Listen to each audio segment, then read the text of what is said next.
Before we get into the subject of today's video, I wanted to take the opportunity to first address what happened on Friday. See, on Friday I made a video about the verification tick being removed and replaced and the goal being shifted. This shift would make it harder for some creators to be verified in favour of official personalities and or celebrities.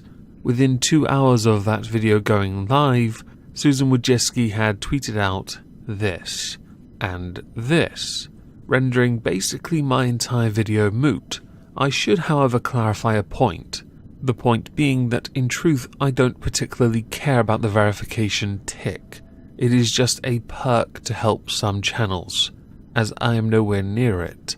I see no reason to be truly invested in obtaining it. As we have seen over the last 3 years, it has gotten harder and harder for some channels, many channels in fact, to get monetized, and this is because YouTube is trying to clamp down on everything. Granted, I have not been affected as much on this channel, but it did take me a year on the political channel, new video link below, and on the gaming channel. It was quicker for me to get monetized on Twitch, and I'm nowhere near getting monetized yet on the reading channel, because that watch time is not as easy as you think.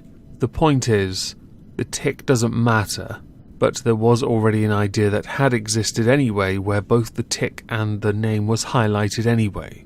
In fact, it existed a long time ago, so why you didn't just go back to that is a mystery. But it is nice to know that just enough complaining from creators got a response. It is a rare treat, and win of course, for those who have the tick-ish.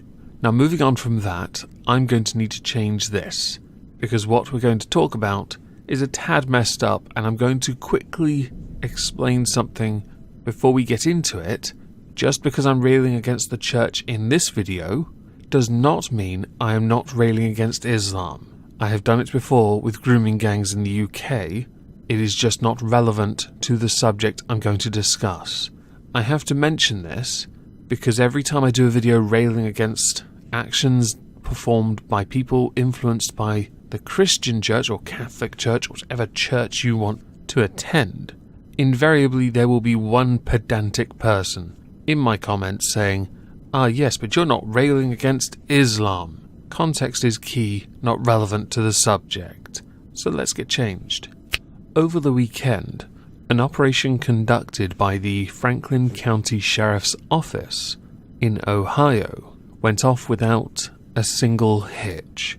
This operation in question was a sting operation. The sting operation in question concerned human trafficking and child sex. More than 100 people were arrested. This included peasants, medical doctors, and church youth directors, which is where the railing on the church part comes into it, but it's really not.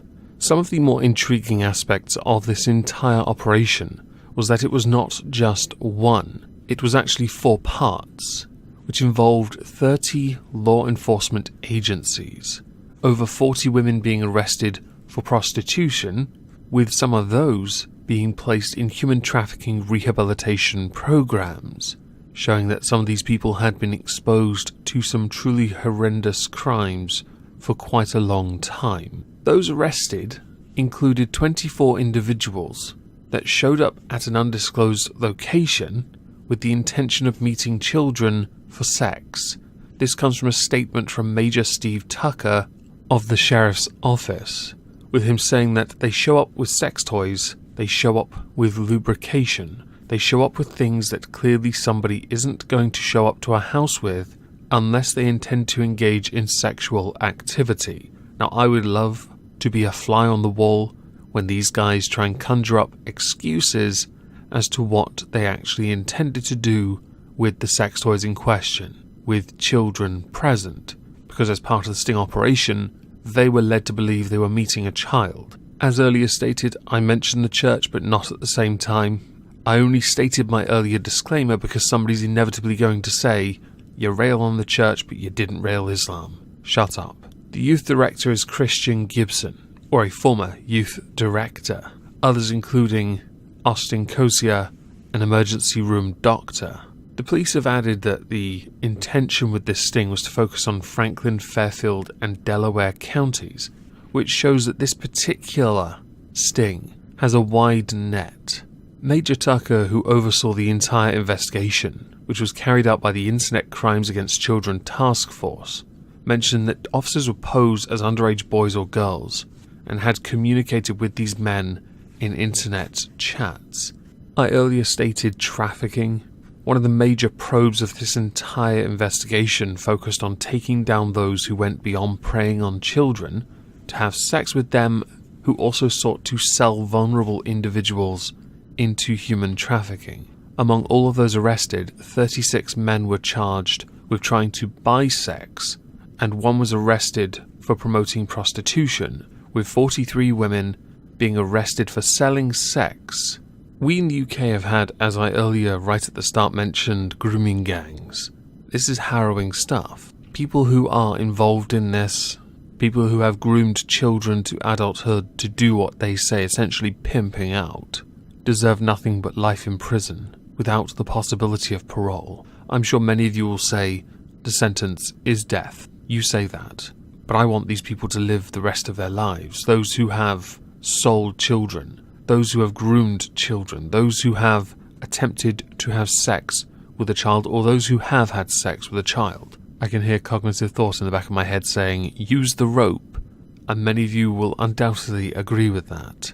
But I want their suffering to be long. I want them to understand just how much life they wasted. I want them to truly appreciate how they violated another person's life and body and agency, how they manipulated somebody to do what they wanted for their own gratification, effectively raising a child to believe that that is what a life is, a surrender of their own body, which is totally unacceptable. To all of those who were caught, via entrapment or other way, should you be found guilty, I hope the rest of your lives are forfeit in a very small cell, with a very burly roommate, who holds very low regard, as many prisoners typically do, for those involved in child sex-related offences.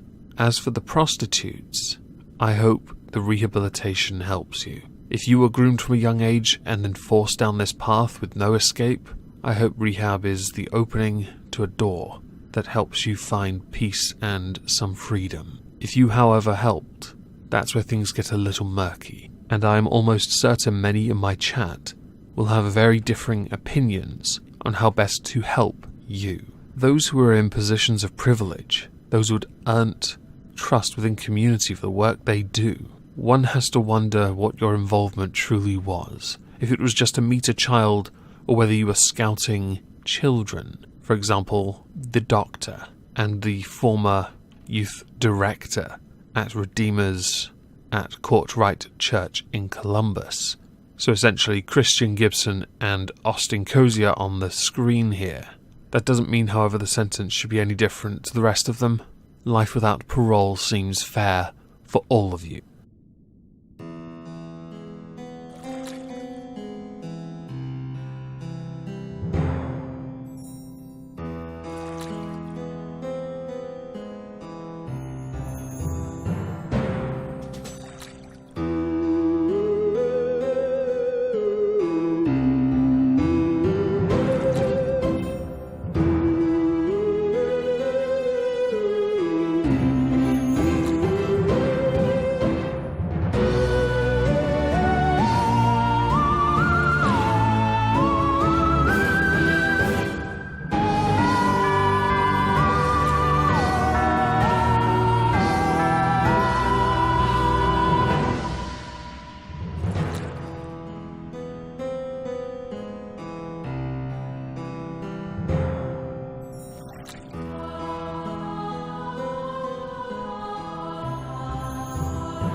3 years ago, my family experienced what can only be considered to be a seismic change in how our lives went.